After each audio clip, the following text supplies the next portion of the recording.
Messieurs, bonsoir, bienvenue aux 20h à la une ce soir. Le nom du nouveau président de la CENI se fait toujours attendre. Il n'y a pas de consensus autour de la désignation. 2 blocs des confessions religieuses ont été reçus séparément aujourd'hui à l'Assemblée nationale. 6 officiers de l'armée impliqués dans le détournement des fonds sont aux arrêts à Beni au Nord Kivu. La mission d'audit a publié les résultats de ces enquêtes. Plus jamais des tueries dans les milieux universitaires dues à des bavures policières. Des propos du ministre de l'Enseignement supérieur, il est allé consoler la famille de l'étudiant tué par balle à Kinshasa. C'est tout pour le sommaire. Merci de votre attention. Kinshasa va connaître des travaux, des grandes envergures à partir de demain. Nous allons en parler dans cette édition d'information avec notre invité Jésus-Noël Cheki. Bonsoir. Bonsoir madame. Vous êtes directeur de cabinet adjoint au ministère du Tourisme. C'est avec vous que nous aurons des informations sur ce qui va se passer demain dans la capitale. Merci Bienvenue. madame. Merci.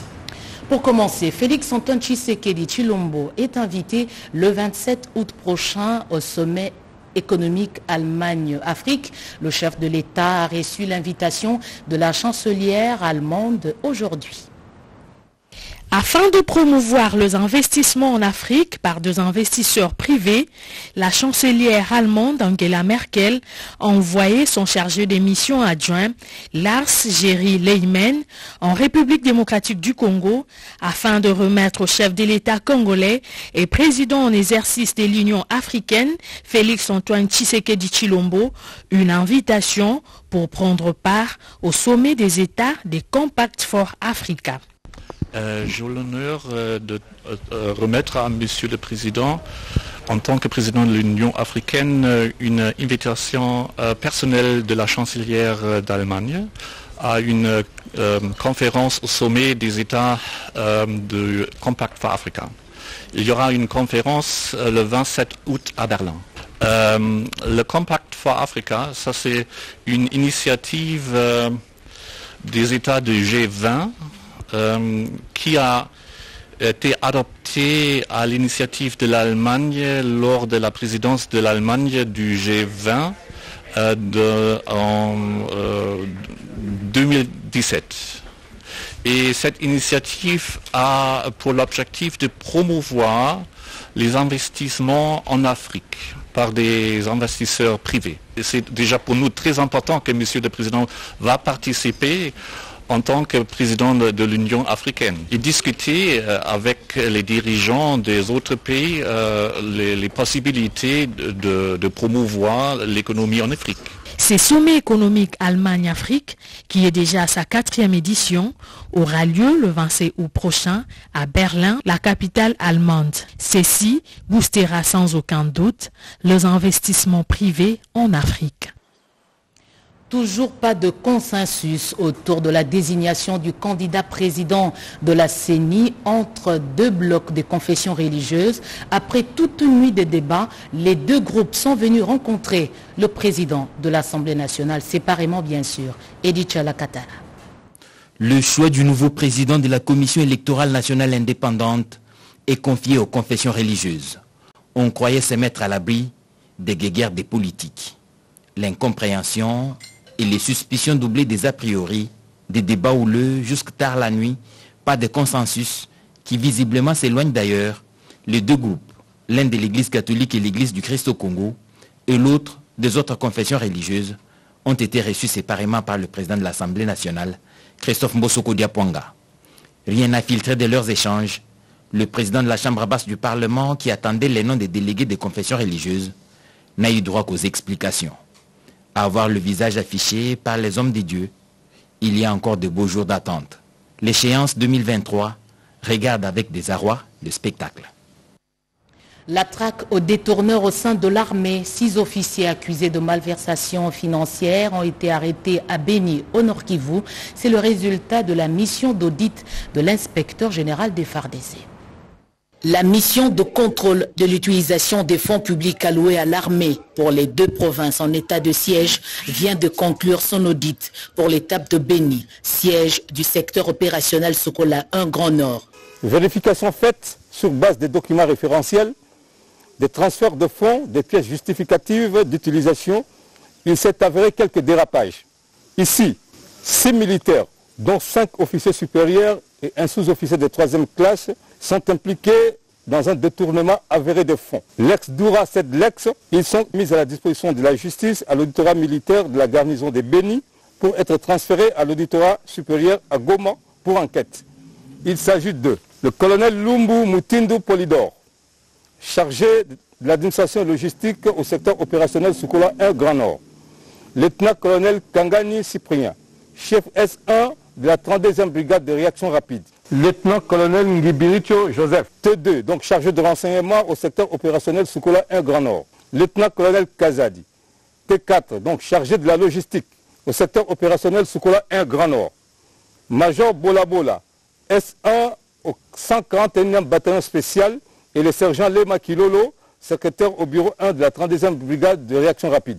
L'enquête continue. Après Béni vient l'étape de Goma. L'heure de la redevabilité a sonné. Cette mission est conduite par l'inspecteur général d'armée, Gabriel Amissi Kumba Tangofort. Deuxième journée de mission officielle du chef du gouvernement en Égypte. Jean-Michel Samalou Condé a eu des échanges avec son homologue égyptien. C'était dans la capitale égyptienne, donc au Caire.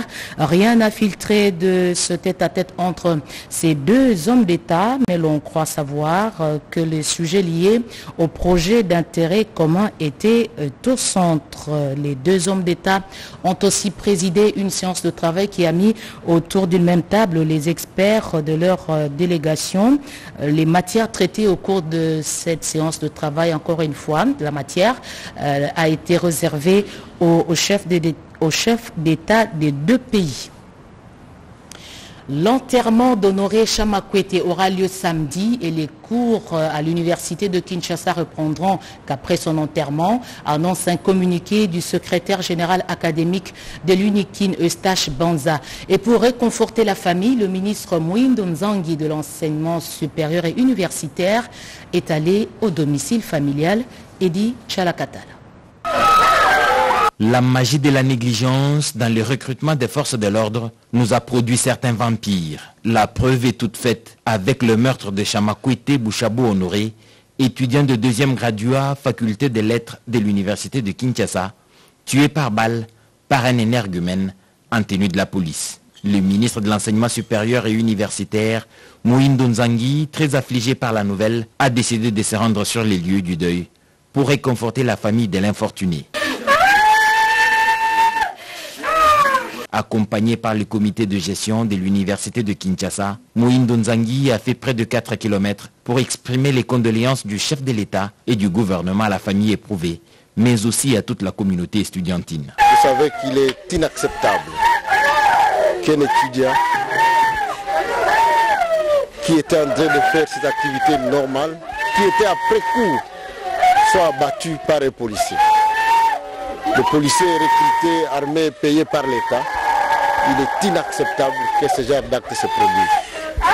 C'est pour cela que le chef de l'État m'a envoyé pour que je vienne chercher la famille et que je trouve le moyen de dire à la famille nos condoléances et notre désolation. Il n'y a aucune justification qui tienne pour expliquer telle bavure venant de ceux qui ont la responsabilité d'assurer l'ordre public et protéger les citoyens et leurs biens. La RDC poursuit sa campagne de séduction pour l'élection de son candidat au poste de secrétaire exécutif de la SADC. Le professeur Faustin Luanga a été présenté au président de la Mozambique. Il est aussi président en exercice de la SADC, Vital Pagabita. Après Angola, Zimbabwe et Namibie, la délégation congolaise est au Mozambique. Objectif, battre campagne en faveur du candidat de la RDC au poste de secrétaire exécutif de la SADC. Le ministre de l'intégration régionale, Maître Didier Mazenga Mukanzu, envoyé spécial du chef de l'État Félix Antoine Tshisekedi Tshilombo, a conduit la dite délégation et donc présenté le professeur Luanga Mukela au président mozambicain Philippe Jacinto et président en exercice de la SADC, sollicitant par la même occasion son soutien eu égard aux atouts du candidat, lequel maîtrise les rouages des institutions régionales, mais aussi au regard de la situation géographique et stratégique de la République démocratique du Congo.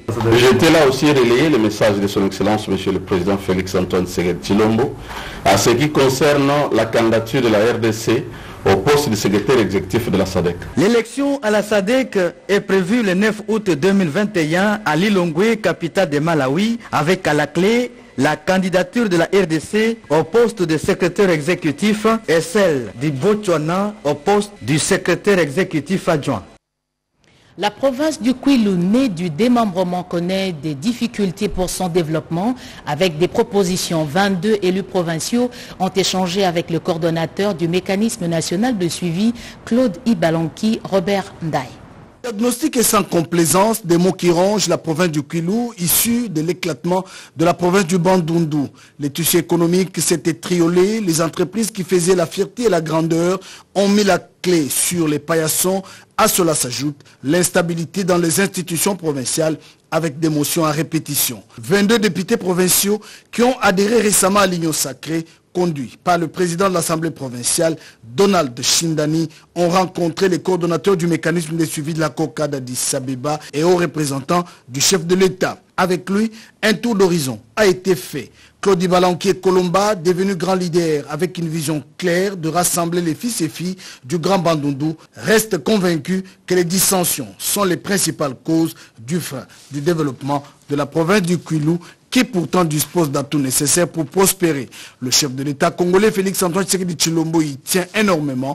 Il faut un nouveau départ dans l'unité. Pour les élus provinciaux, l'Union sacrée est venue libérer la province du Kwilu du dictat des mentors qui tiraient les ficelles de la déstabilisation des institutions provinciales. Un notable de la province, et nous savons quel est le rôle qu'il joue à la place pouvoir centrale à Kinshasa. Nous comptons que par son influence, les autorités, surtout la haute hiérarchie, soient informées directement de tout ce qui se passe chez nous et donc chez lui. Un programme ambitieux est en chantier par le grand de la nation, Félix-Antoine Tshisekedi Tshilombo, pour sortir la province du Bourbier, a dit Claude Ibalanki, qui se charge d'apporter toutes les doléances auprès du président de la République, Félix-Antoine Tshisekedi Tshilombo. Un appui substantiel dans la lutte contre la Covid-19. Quelques hôpitaux de la capitale qui prennent en charge le coronavirus ont reçu des kits de lavage de mains pour une meilleure prise en charge des patients. Cédric Keninambo. À voir de près, ce sont les hôpitaux ayant reçu plus de patients Covid durant la troisième vague. Les cliniques universitaires, les centres hospitaliers Moncolé, l'hôpital du Cinquantenaire, Vijana, l'hôpital de l'amitié sino-congolais et autres ont bénéficié des produits en gel cosmétique et Palmeco. Des désinfectants, de gel hydroalcoolique, Bactigel, spray surface et autres. Jérôme Sekana, à la tête de la délégation, décrit la motivation de ces gestes. Nous nous sommes décidés de voler au secours des hôpitaux qui soignent les malades à Covid-19. Pourquoi les hôpitaux? Parce que nous avons compris que nos produits sont tellement efficaces, détruisent à 99,99% toutes les bactéries, et que c'est au niveau des centres hospitaliers où on soigne les malades Covid où le virus circule abondamment.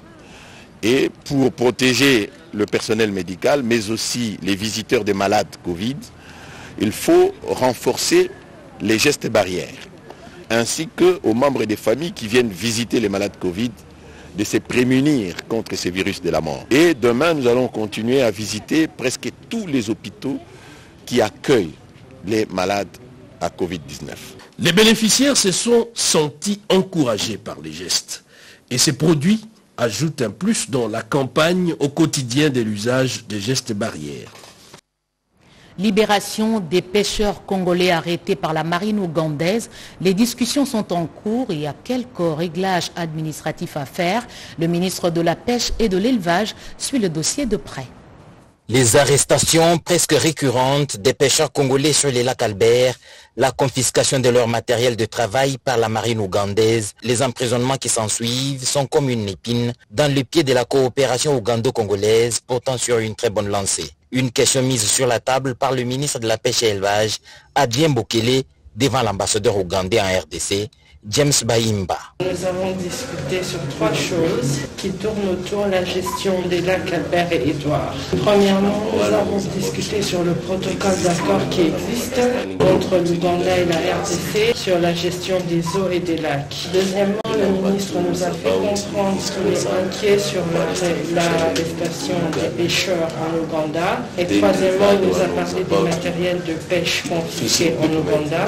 Et nous nous sommes mis d'accord que la pêche concerne la survie des peuples. Nous sommes mis d'accord sur la voie à suivre. Ensuite, les 2 parties se rencontreront le plus tôt possible afin de voir comment libérer les pêcheurs arrêtés ainsi que les matériels confisqués. Avec le chef de la mission diplomatique angolaise en RDC, Miguel Dacosta, le ministre Adrien Bokele a abordé la problématique de développer la pêche industrielle dans un partenariat avec la possibilité des bateaux congolais de pêcher sur les eaux angolaises et vice-versa. Un échange fraternel qui rapproche davantage le gouvernement de 2 pays dans la recherche du bien-être de leur population.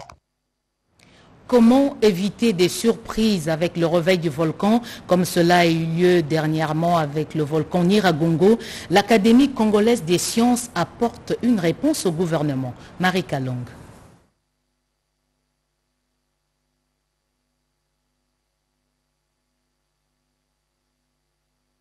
Dr Jean-Jacques Mouyembe, reçu par le ministre de Recherche scientifique, José Pandakabango, lui a accordé cet entretien sur instruction du Premier ministre Jean-Michel Samalukonde Kyenge à sa qualité de président de l'Académie congolaise de sciences. Le chef du gouvernement veut en effet avoir un peu plus de détails sur le mémo lui adressé par cette académie relatif à l'éruption volcanique du Nyiragongo du 22 mai 2021. La contribution de ces structures dans la gestion des calamités naturelles futures et son soutien au centre de surveillance volcanologique de Goma et de Iru ont été au menu de cet instant d'échange entre le ministre de la Recherche scientifique et innovation technologique José Pandakabango et son hôte de marque. Nous avons parlé avec son Excellence pour nous préparer pour les éventuelles élections futures et nous avons demandé qu'on puisse renforcer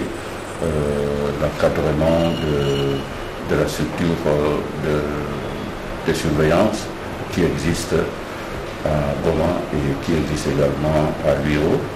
Dans le sud Kivu. Des échanges très fructueux à l'issue desquels José Panda a partagé la préoccupation du Premier ministre avec le docteur Jean-Jacques Mouyembe. Le patron de la recherche a par ailleurs sollicité à cette structure de lui adjoindre un chercheur devant l'accompagner prochainement au centre de surveillance volcanologique de Goma et de Iru.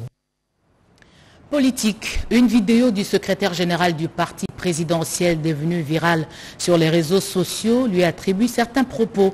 Au cours d'une conférence de presse, Augustin Kabouya a recadré les faits. Alain Bikaï.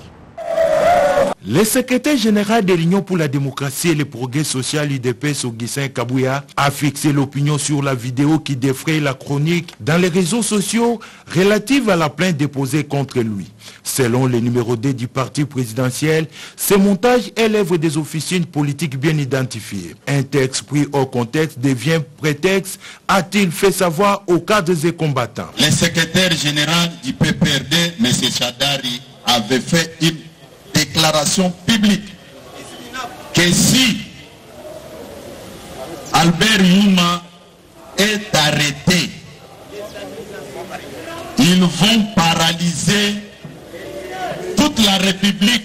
Moi, en tant que secrétaire général des partis au pouvoir, je devrais me taire devant toutes sortes de menaces. Je l'avais dit du haut de cette tribune. Et j'avais bien précisé, c'était au conditionnel. Si les gens pensent renverser les régimes, les institutions légalement établies, comme c'était de la tricherie, on ne savait même pas que ça a été dit dans quel contexte. Réagissant au communiqué des chefs de confession religieuse, Augustin Kabouya a précisé à l'assistance que la République démocratique du Congo est un pays laïque et dans notre constitution, nulle part on parle de guide suprême ou des mots-là. Les points 5 de ces communiqués énervent la Constitution de la République car la Constitution reconnaît à Félix Antoine Tshisekedi Tshilombo les droits de solliciter un deuxième mandat auprès des souverains primaires, a-t-il conclu. Justement, Félix-Antoine Tshisekedi Tshilombo, désigné candidat à sa propre succession pour 2023, il est le choix du regroupement politique AFDCA, décision prise au terme de la conférence des présidents. Sandra Nyangitabou. Un de membres de l'Union sacrée de la nation, l'Alliance des forces démocratiques du Congo et alliés, AFDCA, coupe l'herbe sous les pieds de ses détracteurs. La conférence des présidents des partis et personnalités politiques élargie aux députés, sénateurs et mandataires de ce regroupement politique a levé l'option sans équivoque de soutenir la candidature de Félix-Antoine Tshisekedi Tshilombo aux élections de 2023. La décision a été prise à l'unanimité au cours d'une réunion extraordinaire tenue le lundi 26 juillet 2021 à Kinshasa, autour de Modeste Bahati Lukwebo qui en est l'autorité morale. Cette décision met fin aux rumeurs qui ont circulé récemment présentant l'actuel président du Sénat comme futur challenger président de la République aux élections de 2023. Nous décidons que Bahati Lukwebo ne sera pas candidat à l'élection présidentielle de 2023. Pour nous, le regroupement AFDC allié, notre candidat que nous allons soutenir en 2023, c'est Félix-Antoine Tshisekedi. Au cours de cette même réunion, la conférence des présidents, l'organe de prise de décision de l'AFDCA, a donné mandat à Modeste Bahati, son président statutaire, de désigner un représentant de l'AFDCA à la Commission électorale nationale indépendante. Culture, la femme africaine sera à l'honneur le 31 juillet prochain en prévision de la célébration de cette journée. Un film documentaire produit par l'UNESCO intitulé Marthe Tshisekedi Kassalu, femme d'honneur, a été projeté pour la première fois. Nicole Sessep et Maurice Mbewa. Ce film documentaire, Marthe Tshisekedi Kassalu, femme d'honneur, retrace l'engagement citoyen des femmes des grands hommes qui ont marqué l'histoire du pays dans l'avènement de l'état des droits, de la démocratie et de la justice distributive. Parmi ces personnages figure Marthe Kassalu, veuve de l'opposant congolais Étienne Tshisekedi Wamulumba, Pauline Opango, épouse du héros national Patrice Emery Lumumba, et Marie Mouilou, épouse du prophète Simon Kimbangu.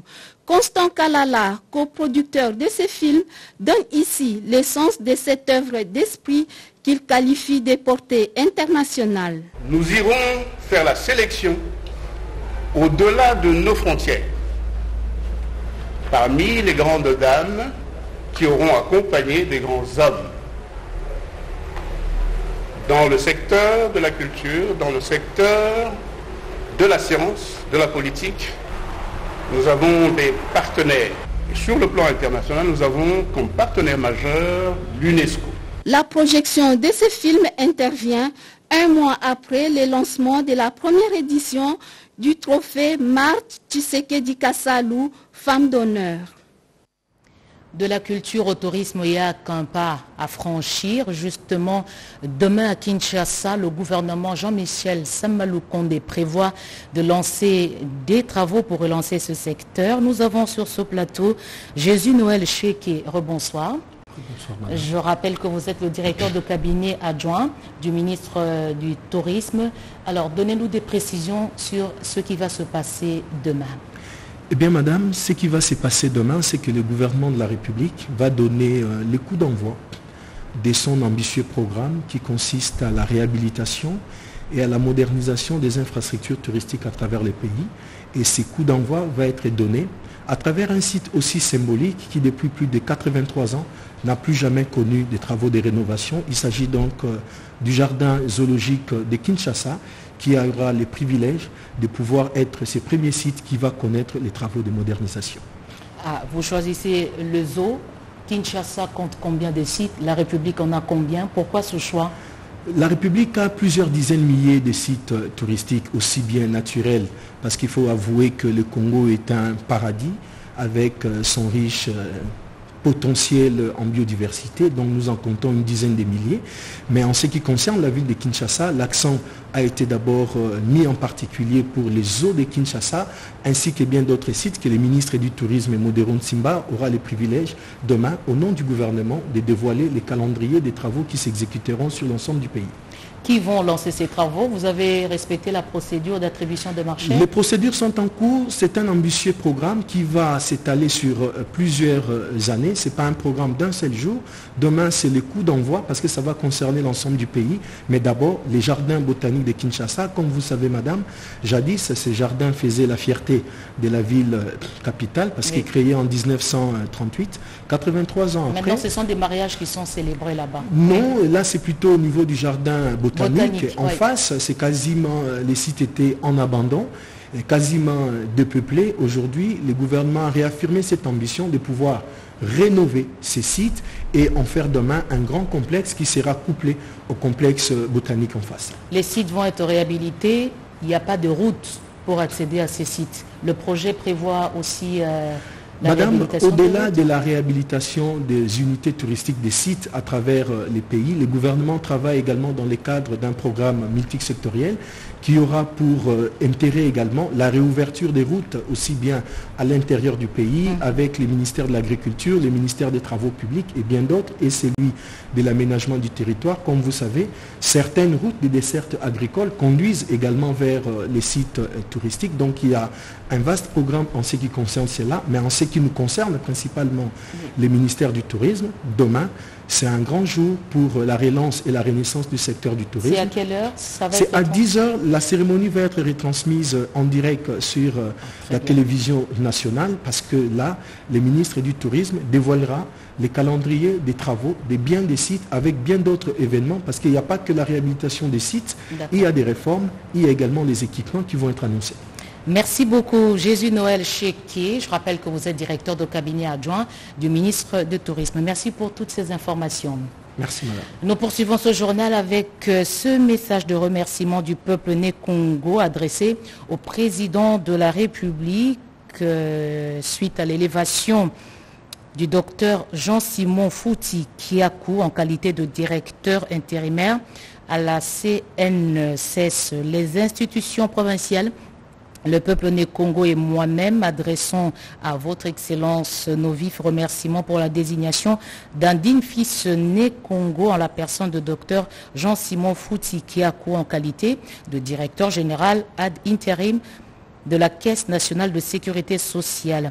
Les mêmes remerciements sont adressés également à son Excellence Monsieur le Premier ministre chef du gouvernement pour avoir avalisé le choix éclairé porté sur ce distingué fils de la province du Congo central, à son Excellence Madame Claudine Ndoussi Kembe, ministre de l'Emploi, Travail et Prévoyance sociale, d'avoir déniché au sein de la CNCS un né Congo pétri de qualité exceptionnelle et qui, il y a 5 ans, a assumé avec grande satisfaction les fonctions de directeur provincial de la CNCS Matadi. Le peuple né Congo dans son ensemble se réjouit de voir votre Excellence jeter son dévolu sur un de ses fils pour gérer la CNCS et vous rassure de son indéfectible attachement à la vision de la promotion de la sécurité sociale qui est un instrument essentiel de la politique du gouvernement de la République démocratique du Congo. Ce message de remerciement porte la signature de Atumatu Bwanakuloki, gouverneur de la province du Congo central.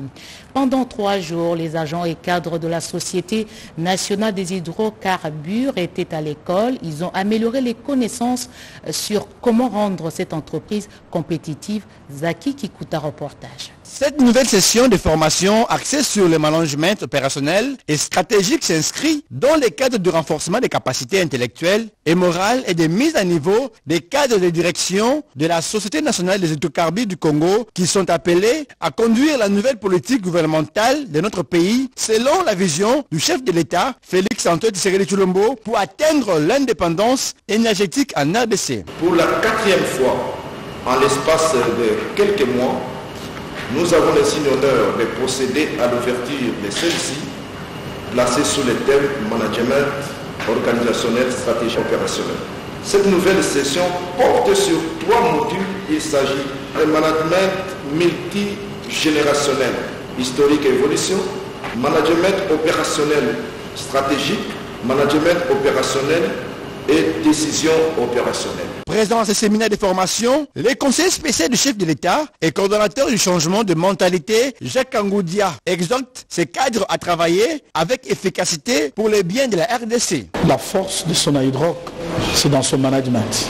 Réunir le chef de service, le directeur, donc c'est aussi chercher à transmettre ce mode de management afin qu'il y ait l'efficacité, l'efficience, donc qui donne la performance. Notons que le directeur général de cette entreprise, Iber Mimouawa, invite tous les participants à prendre une part très active à cette formation pour capitaliser les connaissances acquises à mettre au service de la Sonaïdroc. On termine avec cette note légère. Il est porté à la connaissance de la population congolaise en général et du monde du travail en particulier que, conformément aux prescrits de l'ordonnance du 14 mai 2014 fixant les journées fériées légaux en RDC, la journée du 1er août fête des parents tombe un dimanche. Par conséquent, la journée du samedi 31 juillet 2021 est déclarée chômée et payée sur l'ensemble du territoire national.